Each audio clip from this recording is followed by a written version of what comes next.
বলতে পারি যে আমার ইষ্টভৃতি আজকে ঠাকুর নিয়েছেন। কতজন বলতে, আমি তো বলতে এখনো পারি নাই, কতজন বলতে পারে বুক ফুলিয়ে যে আজকে আমার ইষ্টভৃতি ঠাকুর নিয়েছেন। আমাদের সংগ্রাম হলো এইটা।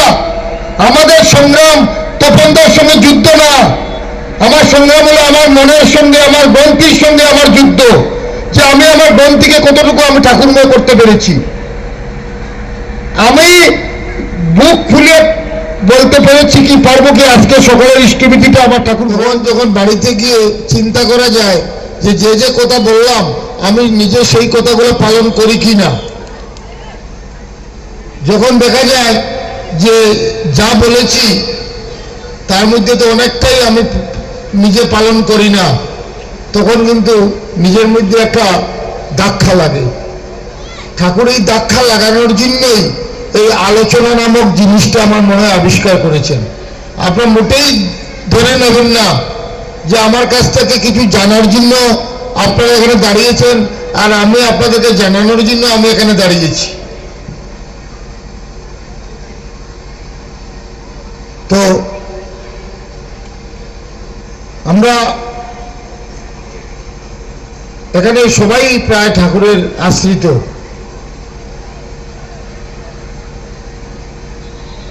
ঠাকুর সম্বন্ধে আপনারা সবাই জানেন, কেউ মুখ চোরাল বলেন না, আর কেউ যতটুকু জানে তার থেকে বেশি বলি আমরা। আমার মতো যারা আমি জানি না, জানি যতটুকু তার থেকে অনেক বেশি বকবক করি। যাই হোক, আমাকে যখন বলা হয়েছে কিছু প্রসঙ্গ করার জন্য, আমি একটু চেষ্টা করছি যে মানে আমার মতো করে কিছু বলার জন্য। কথার মধ্যে কিন্তু ভুল ত্রুটি, ভাষার সমস্যা থাকবেই, আপনার নিজ গুণে আমাকে ক্ষমা করবেন। পূজ্যপাদ শ্রী শ্রী আচার্যদেব,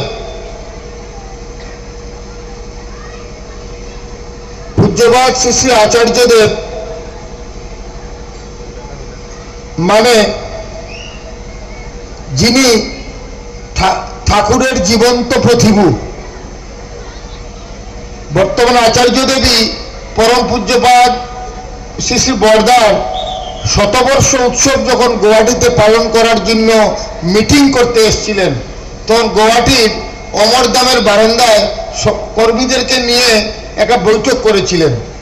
ওই কর্মী বৈঠকে বর্তমান আচার্যদেব, তখন তাকে আমরা বাবাই দাদা বলে ডাকতাম, তিনি বলছিলেন যে আমরা এই পৃথিবীতে দুই ধরনের ভক্ত আছে, সৎসঙ্গী আছে। এক ধরনের সৎসঙ্গী হলো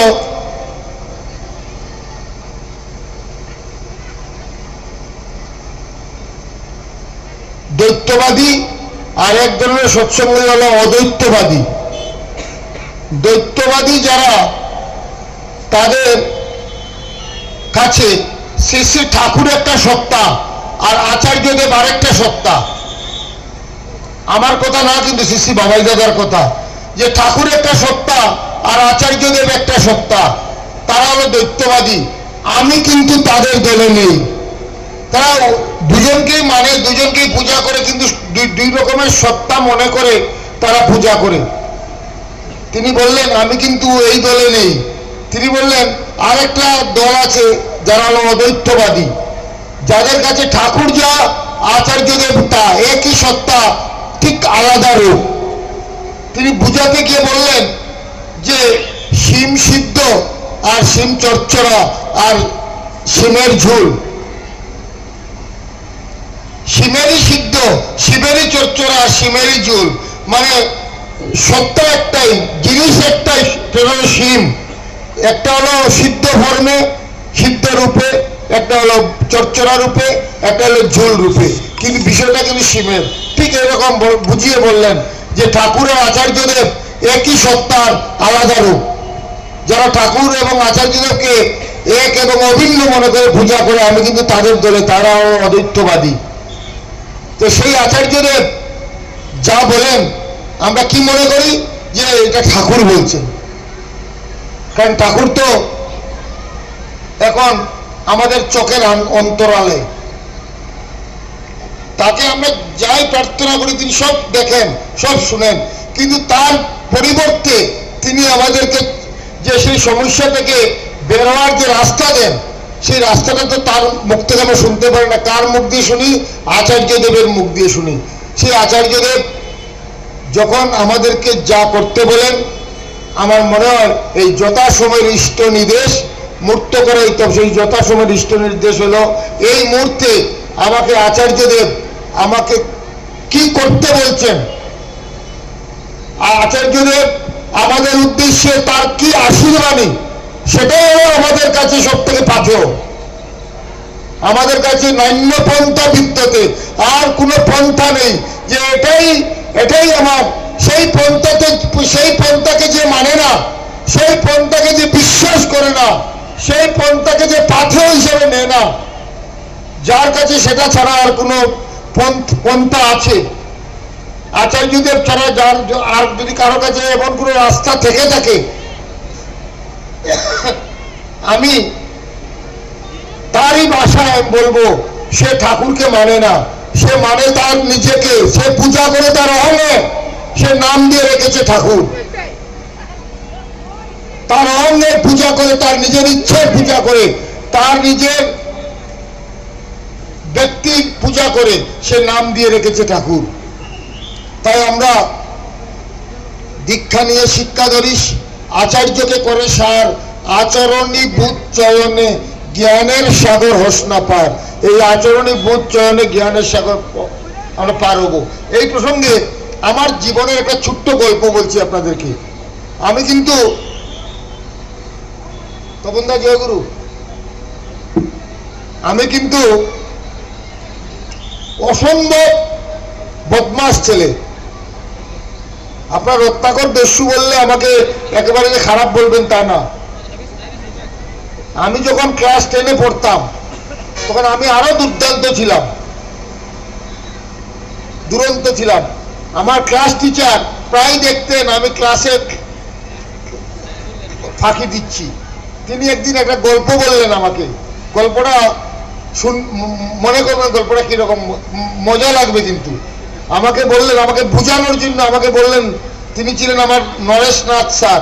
তিনি আমাকে বলছেন, এই কাজু, তুমি যে ক্লাসে অ্যাবসেন্ট থাকো, তুমি কি ভাবো বাড়িতে গিয়ে বই পড়ে সব শিখে নেবে? আমি চুরিতে ধরা পড়েছি তো নির্বাক হয়ে বসে আছি। তিনি বললেন, শুনো, একজন দাদা ভেবেছিল যে সে ডিকশনারি পড়ে ইংরেজি শিখবে, সে মাস্টার রাখবে না, ডিকশনারি পড়ে ইংরেজি শিখবে। সে ডিকশনারি পড়ে ইংরেজি শিখেছে। এবার তার বাড়িতে একজন সাহেব এসছেন, তো সে ভাবছে আজকে সেই সুবর্ণ সুযোগ, আমি যা যা ইংরেজি শিখেছি আমি আজকে এটা অ্যাপ্লাই করে নিই। সে যখন ওই ভদ্রলোক যখন তার বাড়িতে এসছে, সে তখন বলছে, ওনাকে দেখে সম্বোধন করছে, গার্লিক স্যার, I 70-80 বলে সে ভিতরে চলে গেছে। ফিরে এসে দেখছি লোকটা দাঁড়িয়ে আছে, বলছে, আপনি বসলেন না? কোথায় তুমি, আপনি তো আমাকে বসতে বলেন না। এই যে বললাম গার্লিক স্যার, I 70-80। তখন সে বলছে, কেন গার্লিক অর্থ কি? যে গার্লিক, সে বলছে গার্লিক অর্থ তো বসুন। বলে, কোথায় গার্লিক অর্থ? গার্লিক অর্থ তো রসুন। এই দেখেন, এটি দেবে ডিকশনারি, এখানে লেখা আছে গার্লিক অর্থ বসুন। মানে প্রিন্টিং মিস্টেক হয়ে রোয়ার বিন্দুটা মুছে গেছে, তাই সে দেখছে যে গার্লিক অর্থ বসুন। এবার আমি মনে করি আজকে যদি আমাদের আচার্যদেব না থাকতেন, আজকে যদি আমাদের গোবিন্দ দাদা না থাকতেন, আমরাও কিন্তু গার্লিক স্যার I 70-80 করতাম। ঠাকুরের যে কোনো বাণীকে আমার মতো করে আমি গুছিয়ে বলে দিতাম, এখন এইটা করতে হবে ঠাকুর এই বলেছেন, এখন এইটা করতে হবে ঠাকুর এই বলেছেন। ঠাকুর কোন পরিপ্রেক্ষিতে কাকে কি বলেছেন সেটা ঠাকুর বলতে পারেন, আর বলতে পারেন একমাত্র আচার্যদেব, আর কেউ বলতে পারে না। তো আমার মনে হলো যে ওই দিন আমাকে যে আমার স্যার বলেছিলেন, সেটা যে আমার জীবনের একটা লোক, ওই আমাকে বলছেন যে একটা লোক কলকাতা গেছে, গিয়ে বাজির কারখানা খুঁজছে, যেখানে বাজি বারুদ পাওয়া যায়, সে খুঁজে বাজির দোকানের সামনে সাইনবোর্ড পড়ছে, পরেও কিন্তু সে বাজির দোকান পাচ্ছে না। এখানে লেখা কি, এটা একটা সাইনবোর্ডে সে পড়ছে, হরে করকম্বা জিওবা রুদে রোকা রোকানা, সে বারবার পড়ছে আর সে বলছে, আর লোকে বলছে এটাই তো বাজির দোকান, কোথায় বাজির দোকান? এখানে হরে করকম্বা জিওবা, সে হরেক রকম বাজিও বারুদের কারখানা আছে, সে শিখেছে মাস্টার ছাড়া, সে পড়ছে হরে করকম্বা জিওবা রুদে রোকা রোকানা। তাই আচার্যবিহীন যদি আমাদের সাধনা হয়ে থাকে, আচার্যবিহীন যদি আমার ইষ্টকর্ম হয়ে থাকে, আমি একদম নিশ্চিত করে বলবো, আমার জীবনেও যদি এরকম ভাব হয়ে থাকে যে ঠাকুর ধরতে আর কেউ লাগে না, তাহলে আমি বলবো যে আমি অন্ধের জগতে বাস করছি, কারণ আমি পূজা করছি আমার নিজেকে, অহংকে, আর আমি নাম দিয়ে রেখেছি ঠাকুর। তাই প্রত্যেকে আমরা মহাভাগ্যবান, আমরা যারা পরম দয়াল শ্রী শ্রী ঠাকুরের চরণ আশ্রিত, আমরা মহাভাগ্যবান। শ্রী শ্রী ঠাকুর 10,000 বছর পর্যন্ত আমাদের কিভাবে চলব আমাদেরকে আর তিনি মানে কোনো টেনশন করার সুযোগ দেননি। তো আচার্যদেব এবার যখন আসামের বিভিন্ন প্রান্তে ঘুরলেন, নর্থ ইস্টের, আপনারা অনেকে ছিলেন, তিনি কি বলছেন? তিনি কি বলছেন যে ইষ্টকর্ম মানে কি? আপনারা সবাই শুনেছেন, কান জ্বালাপালা হয়ে গেছে শুনতে শুনতে, যে ইষ্টকর্ম বলতে আমি কি বুঝি। তিনি বললেন, ঘুম থেকে উঠে যে আমি ইষ্টবৃত্তি করি সেটা কি ইষ্টকর্ম? তিনি বলছেন মোটেই না। কেননা যে ইষ্টবৃত্তি আমার দীক্ষাকে বাঁচিয়ে রাখার জন্য আমি ইষ্টবৃত্তি করি। যেদিন আমার ইষ্টবৃত্তি নামক জিনিসটা, যে দিনটায় আমি করব না, যে দিনটা আমার জন্য সব থেকে খারাপ দিন আসবে, যে দিনটা আমি ইষ্টবৃত্তি করবো না, সেই দিনই কি হলো আমার, যে আমার দীক্ষাটা মরে গেল। তার মানে ইষ্টবৃত্তিটা ঠাকুরের জন্য না। ঠাকুরের যদি এত টাকা, আচার্যদেব বলতেন, ঠাকুর যদি এত টাকা জন্য ইষ্টবৃত্তি করাতেন, তাহলে ঠাকুরের বাংলাটা এখনো কিন্তু আমাদের অনেকের বাড়ি থেকে ঠাকুরের যে নিজের ঘর ঠাকুর বাংলা, এখনো কিন্তু সেটা আমাদের অনেকের ঘর থেকে কিন্তু সেটা অনেক নিম্নমানের। তাই ঠাকুরের টাকার প্রয়োজন নেই, ঠাকুর টাকার জন্য ইষ্টবৃত্তি, ঠাকুর আমার দীক্ষাটাকে বাঁচিয়ে রাখার একটা রাস্তা দেখিয়েছেন, সেটা হলো ইষ্টবৃত্তি। তাই বলছেন এই যে উৎসব করলাম সেটা কি ঠাকুর ইষ্টকর্ম? বলে সেটা ইষ্টকর্ম না। এই উৎসব করলাম আমার মনকে উৎসবমুখী করার জন্য, আমি এই উৎসব করলাম, এই উৎসবে অ্যাটেন্ড করলাম। বলেন যে সৎসঙ্গ করলাম ইষ্টকর্ম? বলে না, সামাজিকভাবে সার্বিকভাবে সবাই মিলে তার পূজা কিভাবে করতে হয়, পূজা করে আমরা আমাদের মধ্যে যাতে সম্প্রীতির সৃষ্টি হয়, সেই জন্য আমি সৎসঙ্গ করছি। বলছেন তার মানে ডিপি ওয়ার্কটা মানে ইষ্টকর্ম? ডিপি ওয়ার্ক তো ইষ্টকর্ম, আমরা অনেকেই বলি যে এটা ইষ্টকর্ম। বলছেন ডিপি ওয়ার্ক ইষ্টকর্ম না, ডিপি ওয়ার্কটাও আমার জন্য। যে কেন? যে করোনার সময় আমাদের WHO বলে একটা অর্গানাইজেশন আছে, সেটা একটা বুলেটিন দিয়েছিল, যে ওয়ার্ল্ড হেলথ অর্গানাইজেশন বুলেটিন দিয়েছিল যে একটা মানুষকে যদি সম্পূর্ণ সুস্থ রাখতে হয়, একটা মানুষ যদি সম্পূর্ণ সুস্থ থাকতে হয়, সে যদি চায় আমি সম্পূর্ণ সুস্থ থাকব, তাকে 4টা জিনিস করতে হবে। কি? একটা মেন্টাল অ্যাক্টিভিটি, একটা ফিজিক্যাল অ্যাক্টিভিটি, একটা স্পিরিচুয়াল অ্যাক্টিভিটি, আর একটা সোশিয়াল অ্যাক্টিভিটি। আমার কথা একটাও না, কিন্তু সব তার কথা। মেন্টাল মানে আজকে আমি সিদ্ধান্ত নিলাম যে আজকে বিকাল 4টার সময় আমি প্রতিদিন বিকাল 4 ঘটিকায় আমি কয়েকজন বন্ধু বান্ধব বা গুরুভাইকে নিয়ে আমি 2টা গুরুভাইয়ের বাড়িতে আমি যাব। প্রত্যেকের জন্য প্রয়োজনীয় কিন্তু কথাটা তার কথা, যে আমি 2টা গুরুভাইয়ের বাড়িতে যাব। আমি সিদ্ধান্ত নিলাম যে বিকাল 4টার সময় আমি যদি প্রতিদিন বিকাল 4টায় যদি আমার প্রোগ্রামটাকে যে আমি এই কাজে বেরোবো, আরো 10টার লোককে আমি বলে রেখেছি, তাহলে সকাল থেকে কিন্তু আমার সমস্ত কাম কাজকে, আমার মেন্টাল একটা অ্যাংজাইটি থাকে যে সকাল থেকে আমি এমনভাবে আমার সমস্ত কাম কাজ করবো, একটা মিনিটও নষ্ট করব না, যে আমার বিকাল 4টার সময় আমাকে ফ্রি হয়ে যেতে হবে, আমি সবাইকে নিয়ে ইষ্টকর্মে যাবো। এই যে মেন্টাল অ্যাক্টিভিটি। এবার আমি বেরোলাম রাস্তায়, বেরিয়ে যাচ্ছি ওই গ্রামে ওই গুরুভাইদের খুঁজে, আমার ফিজিক্যাল অ্যাক্টিভিটি শুরু হয়ে গেল। এবার এই যে কয়েকজন দাদাদেরকে একসঙ্গে নিয়ে যে আমি ওই জায়গায় যাচ্ছি, সেটা আমার সোশিয়াল অ্যাক্টিভিটি হয়ে গেল। এবার আমি ওই লোকটার বাড়িতে যে গিয়ে আমি খোঁজ দিচ্ছি, দাদা আপনি কেমন আছেন, ঠাকুরের দুইটা কথা বলছি, দাদা মানে দুইটা ইষ্ট প্রসঙ্গ করছি, ঠাকুরের দয়ার কথা বলছি, এটা আমার স্পিরিচুয়াল অ্যাক্টিভিটি হয়ে গেল। এই তাই ডিপি ওয়ার্কস কি করছে, ডিপি ওয়ার্কস আমাকে সম্পূর্ণ সুস্থ থাকার জন্য আমাকে রসদ দিচ্ছে। তাই এটা ঠাকুরের সুস্থতা নয়, এটা আমার সুস্থতা, সুতরাং এটা আমার কাজ। একজন মা মহাত্মা গান্ধীর মতো দুইজনকে দুই ছেলেকে দুই দিকে হাত দিয়ে ধরে তিনি এরকম করে করে আচার্যদেবের পায়ের কাছে চলে গেছেন, তিনি সিঁড়ি দিয়ে উঠবেন। সবাই বলছে না দাদা টাইম নেই এখানে। তখন তিনি ডাকলেন, মা তোমার কি হয়েছে? যে বাবা আমি পৃথিবীর সমস্ত ডক্টর দেখিয়ে নিয়েছি, কোন ডাক্তার আমাকে এখনো সুস্থ করতে পারেনি, তাহলে তুমি বাবা পারো আমাকে সুস্থ করতে, তাই তোমার কাছে এসেছি। দাদা বললেন, আচার্যদেব বললেন, হ্যাঁ মা আমি তোমাকে ডাক্তার দেবো সুস্থ হওয়ার, তুমি শুধু একটা মাস আমার একটা কাজ করে দাও, তুমি এই তোমার ফোন নম্বরটা গৌরবাইকে দিয়ে যাও, আর 1 মাস পরে তুমি আমাকে গৌরবাইকে ফোন করবে, সে তোমাকে ডাক্তারের ঠিকানা দিয়ে দেবে। আর এই ফাঁকে এই একটা মাস তুমি শুধু একটা কাজ করবে, বলে কি, যে তুমি প্রতিদিন চান করে খেয়ে দে, তুমি এইভাবে যেভাবে আমার কাছে এসছো এইভাবে 2টা গুরুবের বাড়িতে যাবে, গিয়ে বলবে দাদা কেমন আছেন, জয় গুরু বলে চলে আসবে, বসবে না, চাও খাবে না, কিছু করবে না, বলে প্রতিদিন 2টা গুরুবের বাড়িতে যাবে, গিয়ে তুমি চলে আসবে। এইভাবে এই মাটা আচার্যদেবের কথা মতো সে জানে যে 1 মাস পরে ডাক্তার দেখাবে, তার মাথায় কিন্তু ডাক্তার দেখানোটা 1 মাস পর, আর 2টা গুরুবের বাড়িতে যাওয়াটা প্রতিদিন তার কাজ।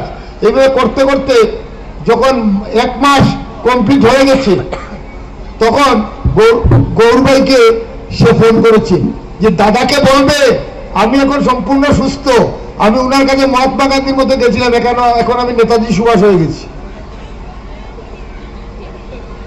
এটা ডিপি ওয়ার্কস।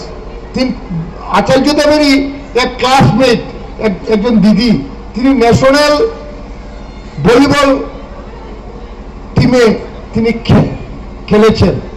তো তিনি হঠাৎ করে এসছেন আচার্যদেবের কাছে, এসে তিনি এইরকম প্রণাম করছেন আচার্যদেবকে, জিজ্ঞেস করছেন আচার্যদেব কি হয়েছে, বলে হাঁটু আর কোমরের ভীষণ প্রবলেম, আমি আর মানে নুইতে পারি না।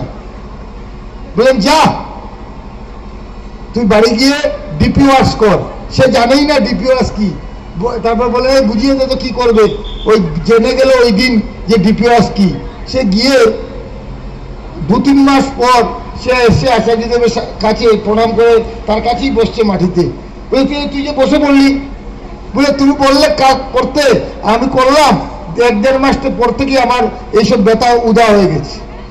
এটা কিন্তু তার শ্রীমুখে বলা ঘটনা, এটা যে আমরা নতুন করে কিছু বলছি তা না। তো এইগুলো কি ডিপি কাজটা কার কাজ? ঠাকুরের কাজ না, ডিপি কাজটা আমার কাজ। তাহলে বললেন তাহলে আমার ঠাকুরের কাজ কি? তাহলে ঠাকুরের কাজটা কি? তিনি বললেন মুখে জয় গুরু বলবো না, ধুতি পাঞ্জাবি সাদা পোশাক পরবো না, যে কোনো পোশাক পরবো। একটা অঞ্চলে যাব ঘুরতে, ওইখানে যখন যাব কেউ আমাকে চেনে না, কিন্তু আমার ওইখানে থাকা, ওইখানে আমার উপস্থিতি, ওইখানে লোকের সঙ্গে আমার ব্যবহার আচার, আমার প্রত্যেকটা লোককে বলতে হবে যে এই লোকটা আমাদের মতো না, এই লোকটা একটু আলাদা। এটা হলো ঠাকুরের কাজ। আমরা কজন এরকম বুকে হাত দিয়ে বলতে পারবো? নিশ্চয় আপনাদের মধ্যে অনেকে আছেন, আমি এখনো বলতে পারবো না, আমার এখনো এই সাহস হয়নি যে আমি মানে মুখে জয়গুরু না বলে আর এই পোশাক না পরে লোকে আমাকে দেখে বলবে ঠাকুরের মানুষ, এখনো আমি এরকম হইনি। দেখেন আচার্যদেব পরোক্ষভাবে কিভাবে ঠাকুরের কথাকে প্রতিষ্ঠা করে যান। আমরা দীক্ষার সময় এখানে যারা আছি দীক্ষার সময় আমরা প্রত্যেকে সংকল্প করেছি দীক্ষার সময় দুইটা জিনিস আমরা করতে পারি। একটা হলো নতুন করে জানি যেটা দীক্ষা আসনে না বসলে আমাদের জানা হয় না, আমাদের জানা হয় না। এই দুইটা জিনিসই কিন্তু দীক্ষিত আর অদীক্ষিত লোকের মধ্যে ফারাক সৃষ্টি করে। যে এখন আমি আর আমার বন্ধু, একজন ঠাকুরের দীক্ষিত না আর আমি দীক্ষিত, আমি যে জিনিস পারি করতে, বাস্তবভাবে যে জিনিস আমরা করি, কি করি, মন্দিরে আসি, মন্দির ঝাড়ু দিই, ঠাকুরের বইপত্র বাড়িতে নিয়ে কিনে পড়ি, মন্দিরে কাজ হলে অর্ঘ্য দিই, উৎসব হলে অর্ঘ্য দিই, কোথাও ঠাকুরের কোনো সৎসঙ্গ হলে চলে যাই, বাড়িতে সৎসঙ্গ দিই। এই কাজগুলো যেগুলো কাজ আমরা বেশি প্রাধান্য দিই আমাদের জীবনে ঠাকুরের দীক্ষা নেওয়ার পর, এই কাজগুলা একটা দীক্ষা না নেওয়ার লোকও কিন্তু আজকাল করতে পারে। সে ঠাকুরের বই আমরা যদি পাবলিশিং থেকে দেই না, সে নেট খুললেই ঠাকুরের সব লিটারেচার পেয়ে যাবে। সে ঠাকুরের এখানে উৎসবে যদি অর্ঘ্য দিতে চায়, আমরা কেউ তাকে বাধা দেই না। মন্দিরে যদি অর্ঘ্য দিতে চায়, আমরা সাদরে গ্রহণ করি। সৎসঙ্গে উৎসবে সে প্রসাদ খেতে পারে, সবকিছু পারে। পারে না কোনটা দীক্ষা না নিয়ে, পারে না কোনটা, কোন কথাটা সিসি দাদা আমাকে বলছিলেন, বল কোন কথাটা তোর বন্ধু, অদীক্ষিত বন্ধু আর তোর মধ্যে পার্থক্যটা কোন জায়গায় বল। একটা হলো আমরা দীক্ষা না নিলে নাম ধ্যান করতে পারি না, ইষ্টভীতি করতে পারি না, আর দীক্ষা না নিলে সংকল্প করতে পারি না। দীক্ষা নিয়ে যে চারটা সংকল্প করি আমরা, এখানে আমরা অনেকে আছি, সংকল্প করেছি মানে কথা দিয়েছি ঠাকুরকে যে ঠাকুর আমি এই চারটা জিনিস সারা জীবন পালন করে চলব। আমাদের এখানে যারা আছি কতজন বুক ঠুকে বলতে পারবো যে আমি যে চারটা সংকল্প করেছি দীক্ষার সময়, সেই সংকল্প আমার মুখস্থ মনে আছে? কতজন করতে পারবো? মনে রাখবেন, আমি যদি আপনার কাছ থেকে 500 টাকা এখন ধার নেই, কালকে সকালবেলা দেব বলে যদি দেই না, দুদিন পর যদি আমার সঙ্গে আপনার বাজারে দেখা হয় বাইদা বাই, আপনাকে যদি আপনি যদি আমাকে জিজ্ঞেস করেন, কাজুদা ভদ্রভাবে জিজ্ঞেস করেন, পরশুদিন যে আপনি বলছিলেন আমার সঙ্গে দেখা করবেন 10টার সময়, টাকার কথা বলিও না, আপনি তো দেখা করলেন না। আমি যদি বলি কি এর জন্য দেখা করবো দাদা বলেন তো, আপনার সঙ্গে দেখা কোনো কাজ ছিল না, কথা ছিল না, তাহলে বুঝুন আপনার মনে কিরকম আঘাত লাগতে পারে যে সারা তুমি করছো না, টাকাটাও দেওনি, দেখার পর তুমি আমাকে সরি বলছো না, উল্টা আমি তোমাকে জিজ্ঞেস করছি তুমি উড়িয়ে দিচ্ছ কথা, কত দুঃখ লাগে তাই না? কেন পাবো না দুঃখ জানেন? আমরা দুঃখ পাওয়ারই কথা, কারণ আমরা ঠাকুরকে কথা দিয়েছি, এই দীক্ষা গ্রহণ করে আমি সর্বান্ত করে শপথ করে দিচ্ছি মানুষের জীবন বৃদ্ধির পরমুক্ততা শ্রী শ্রী ঠাকুর অনুকূল চন্দ্রকে প্রতিষ্ঠা করে এই মুহূর্ত থেকে আমার একমাত্র জীবনের যোগ্য হোক, আমরা তাকে প্রতিষ্ঠা করে আমার জীবনের যোগ্য। এই যে বললেন তাকে আমার জয়গুরু বলবো না, ধুতি পাঞ্জাবি পরবো না, লোকে দেখে বলবে আমি ঠাকুরের মানুষ। তারপর সংকল্প করেছি প্রতি বাধা বিঘ্নই আমার জীবনকে রুদ্ধ বসন্ন না করে জীবন বৃদ্ধিতে জীবন্ত করে তুলুক। প্রতি বাধা বিঘ্ন আমরা সামান্য, রোজের যদি মন্দিরে ঢুকার সময় আমার কিতাবা এতদিন পরে এলাইনি প্রসাদ খাওয়ার লেগে এই শুনি কই দিই যদি দৌড় চালা খাইতাম না প্রসাদ, আমার বাড়িতে কিতা খানি নাইনি করে দৌড় দিন বাড়ি। রজতর কথা কইতে কিন্তু 1.5 মিনিট লাগছে না, আর আমি কিন্তু 3 দিন নষ্ট করে লিছি রজতের কথা ওটা লেগে বইয়া ভাই রজতে আমার কিতাব হইল, কালকের ছেলে রজত কাল তার কত আগে দীক্ষা লইছি, রজতে আমার কিতাব হইল। তারপর ঠাকুর কোনোদিনও আমার মাথা আসছে না, সামান্য রজত নামক একটা জিনিসে যদি আমার ব্যাখ্যা মারিতে পারে আমার ঠাকুরের জগতে, তারপর আমার সব সংকল্প ঠিক ছিল না, আমার বাধা বিঘ্ন আমার আটকাই দিছে ঠাকুরের, আমার ঠাকুর প্রতিষ্ঠায় দিছে না। এই যে আচার্যদেবের এই কথাটা, যে লোকে আমার আচরণ দেখে বুঝবে যে আমি ঠাকুরের মানুষ, যে আমরা এইটা 3 নম্বর সংকল্প করেছি, আমার জীবন দ্বিতীয় সেবা। তাকে আমার পারিপার্শ্বিকের প্রত্যেকের ভিতর সর্বতভাবে প্রতিষ্ঠিত করুক। এই যে আমার জীবন, আমার চলা বলা, কায়দা কানুন, চরিত্র, সেবা, এইগুলো আমাকে কি করবে, আমার সমস্ত পরিবেশের মধ্যে তাকে প্রতিষ্ঠা করবে। মুখ দিয়ে না, মুখ দিয়ে না, আমার আচরণ, আমার জুতি থেকে, আমার চরিত্র। আমি যখন এই একটা অঞ্চলে থাকবো, লোকে বলবে না এই মালটা সালা অন্যের থেকে একটু আলাদা, এটা ওইটা আমাদের মতো সাধারণ মানুষ না। আমার 4 নম্বর সংকল্প আমরা করেছি কি, যে আমার পারিপার্শ্বিক ইষ্টভ্রাতার আপদে বিপদে যথাসাধ্য অর্থ বাত ও বাস্তব কর্মে তাকে সাহায্য করে আপদ মুক্ত করিতে সংকল্পবদ্ধ হইলাম। এই যে আপদ মুক্ত করতে সংকল্পবদ্ধ হলাম, ঠাকুর কিন্তু বিপদ মুক্ত করতে বলেন নাই। আমরা বিপদে সাহায্য করাটাকে সেবা মনে করি। একজন আমাদের সঙ্গে মন্দিরে আসতো রেগুলার, ঠাকুর করতো, যাজনে যেত, ডিপিও আসে যেত, সব পুজোতে যেত। 2-3 দিন থেকে কোনো না কোনোভাবে একটা বাজে সঙ্গ পেয়ে সে তো আমাদের সঙ্গে ধীরে ধীরে একটু টাচ কমানো শুরু করেছে। আমরা যখন টাচ কমানো শুরু করেছে আমরা কিন্তু ফিল করিনি। হঠাৎ করে যখন সে বাদ দিয়েছে আসা, তখন আমরা নিজেরাই দেখো না পড়বো আবার বিপদ। কিন্তু ওই যে সে বাদ দেওয়া শুরু করেছে, ওই বাদ দেওয়াটা শুরু করাটা হলো আপদ। কিন্তু বাদ দেওয়ার পর কি হলো, তার মাথা থেকে ঠাকুর সরে গেলেন, তার একটা অ্যাক্সিডেন্ট হলো, আমরা হসপিটালে গিয়ে তার সেবা দিলাম। ভাবলাম আমি তো গুরু ভাই, ঠাকুর এই সেবার কথা বলেন নাই। ঠাকুর বলছেন সে যখন আমার থেকে সরে যাওয়ার শুরু করেছে, তুমি যখনই টের পাচ্ছ যে এর মধ্যে একটু হেলদোল শুরু হয়েছে, ওই সময় তাকে গিয়ে যে ডিপিওয়ার্সের মতো তাকে সঙ্গে বসে তার কোন জায়গায় সমস্যা, কোন লোকটা তার পিছনে লাগায়, সে ঠাকুর থেকে সে এই আপদে পড়ে গেছে, এটা হলো আপদ।